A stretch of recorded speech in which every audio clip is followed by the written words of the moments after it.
सपनों का शहर, समंदर की लहरों का शोर और ऊंची इमारतों की चमक। लेकिन 70 के दशक में इस चमक के पीछे एक गहरा अंधेरा पल रहा था। एक ऐसा दौर जब अंडरवर्ल्ड में दाऊद इब्राहिम और पठान गैंग का सिक्का चलता था। पर उसी दौर में एक लड़का उठा जिसने न किसी डॉन की गुलामी की, न पुलिस का खौफ खाया। वो पुलिस से छुपता नहीं था, वो पुलिस को ढूंढता था। आज की कहानी उस गैंगस्टर की है जिसने मुंबई पुलिस को उसकी औकात याद दिलाने की जुर्रत की थी। नाम था मान्या सुर्वे। मनोज सुर्वे कीर्ति कॉलेज का एक होनहार छात्र, आंखों में बड़े सपने और हाथों में किताबें। लेकिन किस्मत को कुछ और ही मंजूर था। एक ऐसा गुनाह जो उसने किया ही नहीं, उसकी सजा ने उसे सलाखों के पीछे धकेल दिया। समाज ने उसे मुजरिम का टैग दिया तो उसने तय कर लिया कि अब वो जुर्म का बादशाह बनेगा। एक आम लड़का उस दिन मर चुका था और जन्म हुआ था एक खूंखार शिकारी का। ये यरवदा जेल की वो काल कोठरियां थीं जहां मान्या ने कानून की किताबों को फाड़कर जुर्म का व्याकरण सीखा। यहां उसकी मुलाकात हुई उन मंझे हुए खिलाड़ियों से जिन्होंने उसे सिखाया कि डर से बड़ा कोई हथियार नहीं होता। जेल ने उसे सुधारा नहीं, बल्कि उसे एक किलिंग मशीन में तब्दील कर दिया।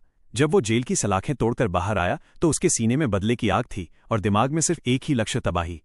बाहर आते ही मान्या ने वो किया जो उस वक्त किसी ने सोचा न था। उसने किसी बड़े डॉन के आगे घुटने टेकने से मना कर दिया। उसने अपनी खुद की टोली बनाई।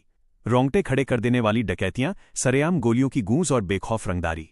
दाऊद इब्राहिम और साबरी भाइयों के गढ़ में मान्या ने अपनी समानांतर सल्तनत खड़ी कर दी।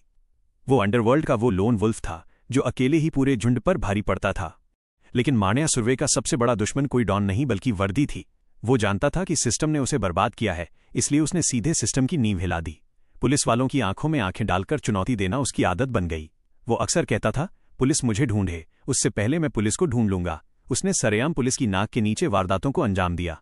मुंबई पुलिस के लिए मान्या सिर्फ एक मुजरिम नहीं था, वो उनके आत्मसम्मान पर एक गहरी चोट बन चुका था। 80 के दशक की शुरुआत में मुंबई की सड़कों पर मान्या का नाम मौत का दूसरा नाम बन गया था। जिस इलाके से उसकी गाड़ी गुजरती वहां सन्नाटा पसर जाता। दुकानें बंद हो जाती और लोग घरों में कैद हो जाते। पुलिस की फाइलें मोटी हो रही थीं और खाकी की साख गिरती जा रही थी। मान्या ने साबित कर दिया था कि अगर जिगर में दम हो तो एक अकेला इंसान भी पूरी हुकूमत की नींद उड़ा सकता है। फिर आया वो दिन, 11 जनवरी 1982। दोपहर का वक्त, वडाला की एम्बेडर कॉलेज रोड। पुलिस को पक्की खबर थी कि मान्या अपनी प्रेमिका से मिलने यहां आने वाला है। पुलिस ने चारों तरफ से जाल बिछा दिया था। जैसे ही मान्या वहां पहुंचा, उसे सरेंडर करने को कहा गया।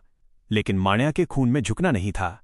गोलियों की तड़तड़ाहट से वडाला का आसमान गूंज उठा।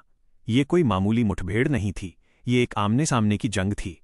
शरीर गोलियों से छलनी हो चुका था, खून सड़क पर बह रहा था, लेकिन मान्या ने अपनी रिवॉल्वर नहीं छोड़ी। उस दिन मुंबई ने अपना पहला रजिस्टर्ड एनकाउंटर देखा। मान्या सुर्वे गिर चुका था, पर अपनी शर्तों पर। सालों बाद फिल्म शूटआउट 8 वडाला में आपने जॉन अब्राहम को इस किरदार में देखा होगा। फिल्म में स्टाइल है, ग्लैमर है, पर हकीकत की कहानी उससे कहीं ज्यादा कड़वी और दर्दनाक थी। मान्या सुर्वे एक ऐसा विद्रोही था जिसने गलत रास्ता चुना और उस रास्ते का अंत हमेशा की तरह खौफनाक ही हुआ। मान्या सुर्वे की कहानी हमें सिखाती है कि गोलियों से नाम तो बन सकता है, लेकिन उम्र कभी लंबी नहीं होती। इतिहास गवाह है, गलत रास्ते